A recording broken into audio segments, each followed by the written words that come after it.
മുഖ്യമന്ത്രി പദവിക്ക് വേണ്ടി രമേശ് ചെന്നിത്തലയും വി.ഡി. സതീശനും കെ.സി. വേണുഗോപാലും നടത്തുന്ന നീക്കങ്ങൾ കോൺഗ്രസിൽ പ്രതികൂല അന്തരീക്ഷം സൃഷ്ടിച്ചു എന്നാണ് രാഷ്ട്രീയ നിരീക്ഷകർ ഇപ്പോൾ വിലയിരുത്തുന്നത്. നിയമസഭാ തിരഞ്ഞെടുപ്പിന് 1.25 വർഷം മാത്രം ബാക്കി നിൽക്കെ എങ്ങനെയും അധികാരത്തിൽ വരാനല്ല, മറിച്ച് മുഖ്യമന്ത്രി സ്ഥാനാർത്ഥിത്വം ഉറപ്പിക്കാനാണ് രാഷ്ട്രീയ നീക്കങ്ങൾ ഈ നേതാക്കൾ നടത്തുന്നത്.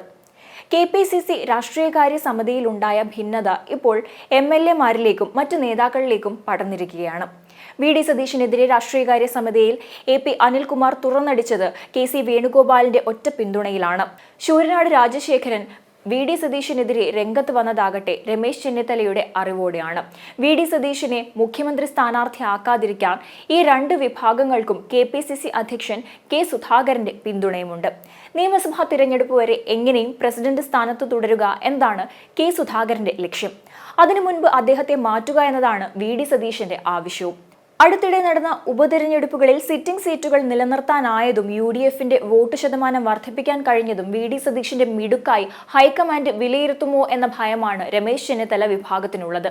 പഴയ ഐ ഗ്രൂപ്പിനെ ഒപ്പം നിർത്തി വി.ഡി. സതീശനെ ഒതുക്കാൻ ചെന്നിത്തല വിഭാഗം ശ്രമിക്കുമ്പോൾ എ വിഭാഗത്തെ ഒപ്പം നിർത്താനുള്ള ശ്രമങ്ങൾ വി.ഡി. സതീശനും ഊർജിതമാക്കിയിട്ടുണ്ട്. കോൺഗ്രസ് ദേശീയ നേതാക്കളായ ശശി തരൂരും കൊടിക്കുന്നിൽ സുരേഷുമാണ് മുഖ്യമന്ത്രി സ്ഥാനം ആഗ്രഹിക്കുന്ന മറ്റു രണ്ട് വ്യക്തികൾ. ഇവരിരുവരും അവരുടേതായ ഒരവസരത്തിന് വേണ്ടിയാണ് കാത്തിരിക്കുന്നത്. അതേസമയം AICC. General secretary K C. Venugopal Ramesh Chennithala VD. Satheesan വിഭാഗങ്ങളെ തമ്മിലടുപ്പിച്ച് ഒത്തുതീർപ്പ് ഫോർമുല എന്ന നിലയിൽ കേരളത്തിൽ ലാൻഡ് ചെയ്യാനാണ് പദ്ധതി തയ്യാറാക്കുന്നത് എന്നും വിലയിരുത്തപ്പെടുന്നു. യു.ഡി.എഫിന് ഭരണം കിട്ടുന്ന സാഹചര്യമുണ്ടായാൽ മുൻപ് കേന്ദ്രമന്ത്രി സ്ഥാനം രാജിവെച്ച് എ.കെ. ആന്റണി മുഖ്യമന്ത്രി സ്ഥാനം ഏറ്റെടുത്തതുപോലെ എ.ഐ.സി.സി. സംസ്ഥാന ജനറൽ സെക്രട്ടറി സ്ഥാനം രാജിവെച്ച് മുഖ്യമന്ത്രിയാകുക എന്നതാണ് കെ.സിയുടെ തന്ത്രമെന്നാണ് വിലയിരുത്തലുകൾ. ഈ ഇടപെടലുകൾ എല്ലാം കോൺഗ്രസിലെ ചേരിപ്പോരുകൾ കൂടുതൽ രൂക്ഷമാക്കിയിരിക്കുകയാണ്.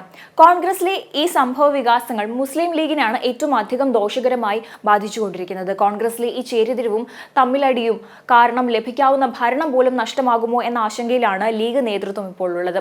മുഖ്യമന്ത്രി സ്ഥാനത്തിനായി ഇപ്പോഴേ കോൺഗ്രസിൽ തമ്മിലടി തുടങ്ങിയത് പൊതുസമൂഹത്തിനിടയിൽ വളരെ മോശമായ ഒരു പ്രതിച്ഛായ സൃഷ്ടിക്കാൻ കാരണമായതാണ് ലീഗിന്റെ വിലയിരുത്തൽ. 2026 ഭരണം ലഭിച്ചില്ലെങ്കിൽ കോൺഗ്രസിൽ മാത്രമല്ല ലീഗിലും അത് വലിയ പ്രത്യാഘാതം ഉണ്ടാക്കുമെന്ന തിരിച്ചറിവും ലീഗ് നേതൃത്വത്തിനുണ്ട്. ഇടതുപക്ഷത്തെയും മുഖ്യമന്ത്രിയെയും വിമർശിച്ച് CPMന്റെ കണ്ണിലെ കരടായി മാറിയ മുസ്ലിം ലീഗ് സംസ്ഥാന അധ്യക്ഷൻ സാദിഖ് അലി ശിഹാബ് തങ്ങളെയാണ് കോൺഗ്രസിലെ പൊട്ടിത്തെറിയിൽ ഏറെ ആശങ്കപ്പെട്ടിട്ടുള്ളത്.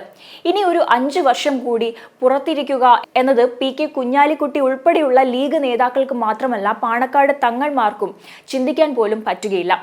ഇക്കാര്യം സാദിഖ് അലി ശിഹാബ് തങ്ങൾ തന്നെ പലവട്ടം പരസ്യമായി പറഞ്ഞിട്ടുള്ളതുമാണ്. ഭരണവിരുദ്ധ വികാരം യു.ഡി.എഫിനെ അധികാരത്തിൽ ഏറ്റുമെന്ന ലീഗിന്റെയും കോൺഗ്രസിന്റെയും പ്രതീക്ഷകൾക്ക് അടുത്തിടെ നടന്ന ഹരിയാന, മഹാരാഷ്ട്ര നിയമസഭാ തിരഞ്ഞെടുപ്പ് ഫലങ്ങളും തിരിച്ചടിയാണ് നൽകിയത്. കടുത്ത ഭരണവിരുദ്ധ വികാരം ഉണ്ടായിട്ടും ഈ രണ്ട് സംസ്ഥാനങ്ങളിലും തുടർഭരണം BJPക്ക് സാധ്യമായിരുന്നു. ഈ ചരിത്രം കേരളത്തിലും ആവർത്തിക്കുകയാണെങ്കിൽ ഇടതുപക്ഷത്തിന് 3ാം ഊഴം സാധ്യമാകുന്നതാണ്. നിലമ്പൂരിലെ ഉപതെരഞ്ഞെടുപ്പും തദ്ദേശ തിരഞ്ഞെടുപ്പുമാണ് 2026 നിയമസഭാ പൊതുതിരഞ്ഞെടുപ്പിന് മുൻപ് നടക്കാനുള്ളത്.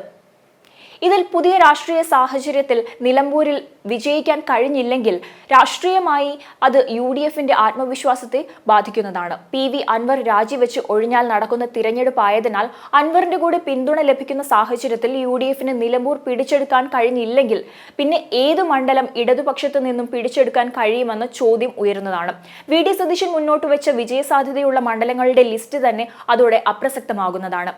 ഇടതുപക്ഷത്ത് നോക്കുകയാണെങ്കിൽ കൂറുമാറി മുഖ്യമന്ത്രിയെ ഉൾപ്പെടെ വെല്ലുവിളിക്കുകയും രാജിവെച്ച് പുതിയ പോർമുഖം തുറക്കുകയും ചെയ്ത PV അൻവർ പിന്തുണയ്ക്കുന്ന യു.ഡി.എഫ് സ്ഥാനാർത്ഥിയെ പരാജയപ്പെടുത്താൻ കഴിഞ്ഞാൽ അത് വലിയ നേട്ടമാകും.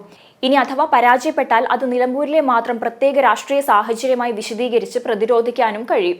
നിലമ്പൂരിലെ കോൺഗ്രസിന്റെ സ്ഥാനാർത്ഥി നിർണയം തന്നെ തമ്മിലടിയിൽ കലാശിക്കുമെന്ന കണക്കുകൂട്ടലും CPMനുണ്ട്.